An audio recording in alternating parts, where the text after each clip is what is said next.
Hello दोस्तों, कहानी की इस नई सीरीज में आप सभी का स्वागत है। आज की इस कहानी का नाम है यमराज की दावत। यह एक फनी स्टोरी है। अगर आपको funny stories, comedy funny stories या हिंदी कहानियां पढ़ने का शौक है तो इस कहानी को पूरा जरूर पढ़ें।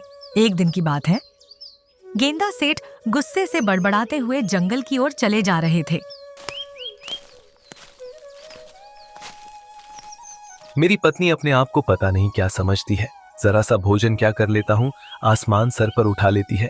अब मैं गांव में नहीं रहूंगा, जंगल में ही रहकर अपना जीवन व्यतीत करूंगा। हाँ, अचानक गेंदा सेठ की नाक में ताजे फलों की सुगंध टकराई। अरे, ये तो ताजे अमरूद और सेब की सुगंध है। वैसे भी घर से चलते हुए काफी दूर निकल आया हूँ, मुझे तो बहुत तेजी से भूख लगने लगी है। मैं क्या करूं? गेंदा सेठ इधर उधर देखने लगे। तभी उन्होंने देखा कि एक साधु हाथों में फलों की टोकरी पकड़े हुए जाल में बंद था। अरे, लगता है मुझे भूख कुछ ज्यादा ही लग रही है। जाल में बंद जानवर भी मुझे साधु नजर आने लगा। मैं कोई जानवर नहीं, साधु ही हूँ। अरे साधु महाराज, ये तो आप ही हैं, लेकिन आप इस जाल में कैसे बंद हुए? ये किसी शिकारी की करतूत है। जरूर उसने ये जाल जंगली जानवर को पकड़ने के लिए फेंका होगा। और गलती से इसमें आप फंस गए और शिकारी आपको ले जाकर क्या करेगा भला? आपको बाजार में कौन खरीदेगा? मूर्ख, बकवास बंद और मुझे इस जाल से आजाद कराओ। जरूर साधु महाराज, लेकिन वो क्या है कि मुझे भूख बहुत लग रही है। आप उसके बदले में क्या अपनी टोकरी के सारे फल मुझे खाने को देंगे? क्या? ये तो बहुत सारे फल हैं। क्या तू सारे फलों को खा जाएगा? साधु महाराज, आपके ये फल मेरी भूख तो नहीं मिटा पाएंगे। हाँ, लेकिन फिर भी मेरे पेट में जरा सा वजन पहुंच जाएगा और थोड़ी सी ताकत आ जाएगी। ठीक है, जल्दी से मुझे इस जाल से आजाद कराओ। साधु की बात सुनकर गेंदा सेठ खुश हो गया और उसने उस जाल को जमीन से उखाड़ दिया। साधु आजाद हो गया। तो तूने मुझसे फल मांगे हैं, लेकिन तूने मेरी मदद भी की है। ये ले, ये सारे फल जाकर इन्हें आराम से बैठकर खा ले। अरे साधु महाराज, इतने फल तो मैं खड़े खड़े ही निपटा लेता हूँ। इतना कहकर गेंदा सेठ सारे फल बड़ी फुर्ती से खा गया। मुझे और क्या चाहिए? मुझे तो बस बहुत सारा भोजन चाहिए। भोजन के अलावा भी बहुत कुछ है। आप तो बहुत पहुंचे हुए साधु लगते हैं। आप मुझे कोई ऐसा वरदान दीजिए जिससे भोजन मुझसे कभी भी अलग न हो। साधु गेंदा सेठ की बात सुनकर जोर जोर से हंसते हुए बोले, जा, मैं तुझे वरदान देता हूँ। अधिक भोजन मनुष्य की जान ले लेता है, लेकिन तेरे साथ इसका उल्टा होगा। जब तक तू भोजन खाता रहेगा, तब तक तू सुरक्षित रहेगा। भले ही चाहे यमराज तेरे सामने आ जाए, भोजन खाते में वो तुझे अपने साथ नहीं ले जा सकते। इतना कहकर साधु महाराज वहां से चले गए। मगर साधु महाराज का वरदान गेंदा सेठ के दिमाग के ऊपर से निकल गया। ये कौन सा वरदान हुआ? मेरी तो कुछ भी समझ में नहीं आया। एक काम करता हूँ, घर पर जाता हूँ। मुझे घर से नाराज होकर आना ही नहीं चाहिए था। अपनी पत्नी को मना लूंगा। मुझे बहुत तेजी से भूख लगने लगी है। गेंदा सेठ सीधा अपने घर की ओर निकल गया। मगर गेंदा सेठ नहीं जानता था कि यमराज और चित्रगुप्त में उसी को लेकर बहस चल रही थी।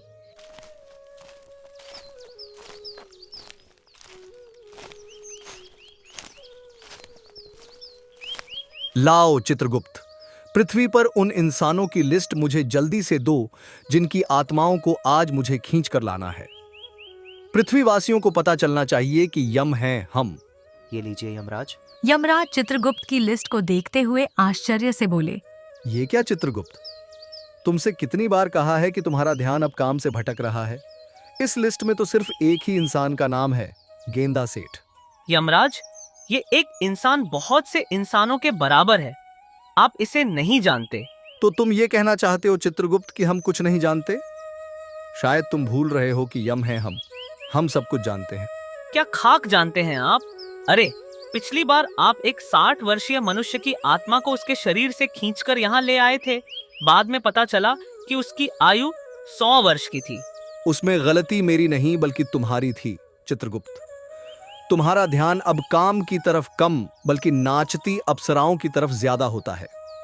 कितनी बार मैंने तुमसे कहा है कि अपने तौर तरीके बदल लो। देखो इन इंसानों को, ये अब अपना सारा डेटा टैबलेट और कंप्यूटर में फीड रखते हैं। तुम अभी तक वही कलम और कागज का यूज करते हो। आपको क्या हो गया है यमराज? मत भूलो ये पृथ्वी लोक नहीं है। पृथ्वीवासियों से कुछ सीखना चाहिए।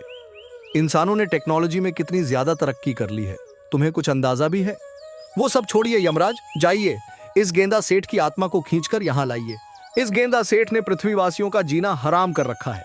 उसे इसकी सजा मिलेगी, उसे नर्क में रखा जाएगा।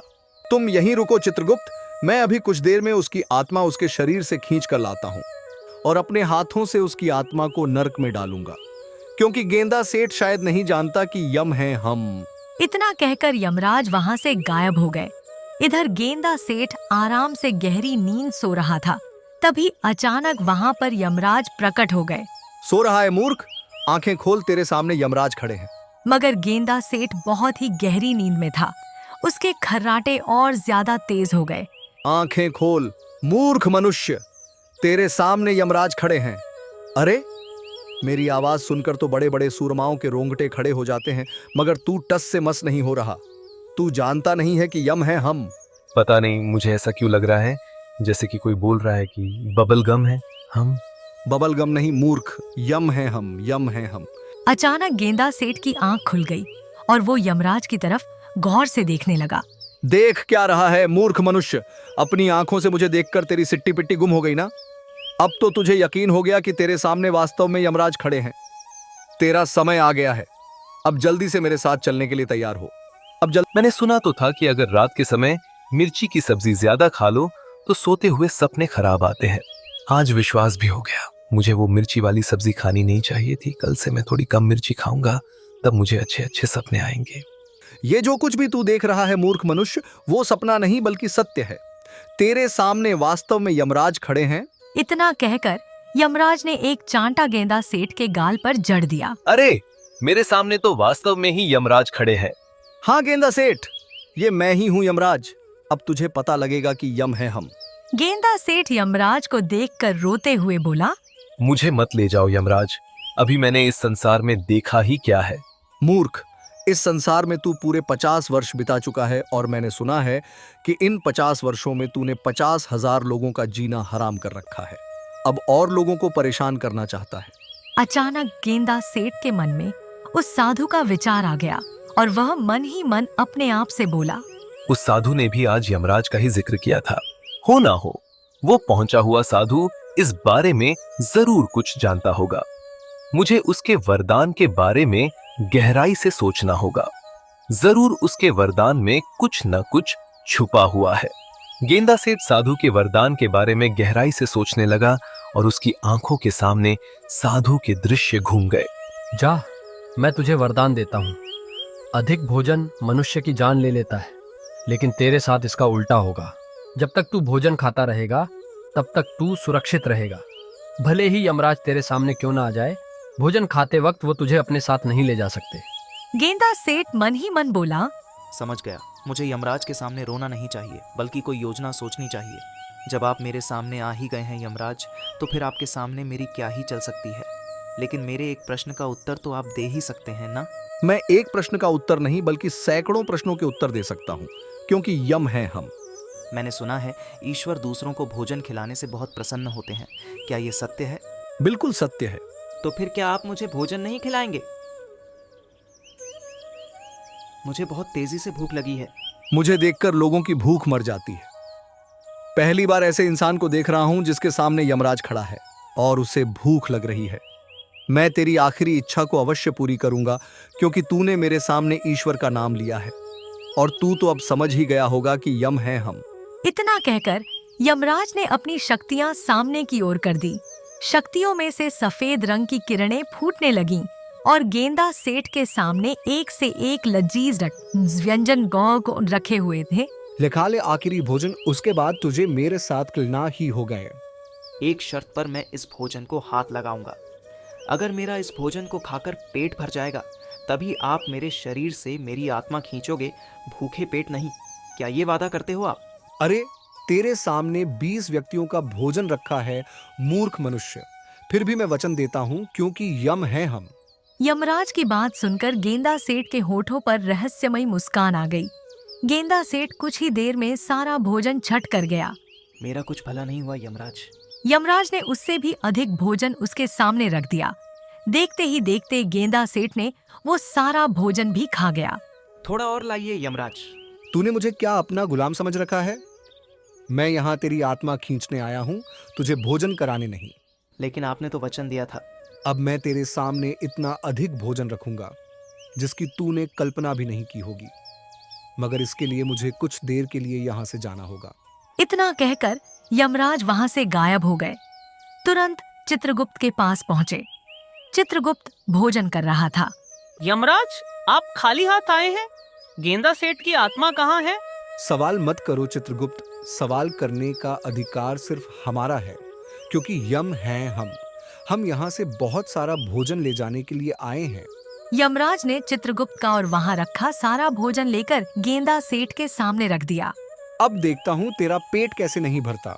गेंदा सेठ आराम से फिर से भोजन करने लगा, मगर अब वह धीरे धीरे भोजन कर रहा था और यमराज को यही बात सबसे ज्यादा विचलित कर रही थी।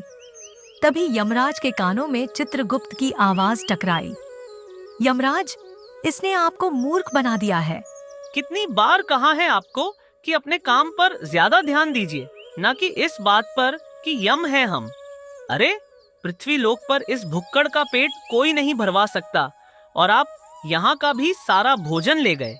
सभी अप्सराएं भूखी बैठी हुई हैं। तो फिर तुम ही बताओ चित्रगुप्त, मैं इस स्थिति में क्या करूं?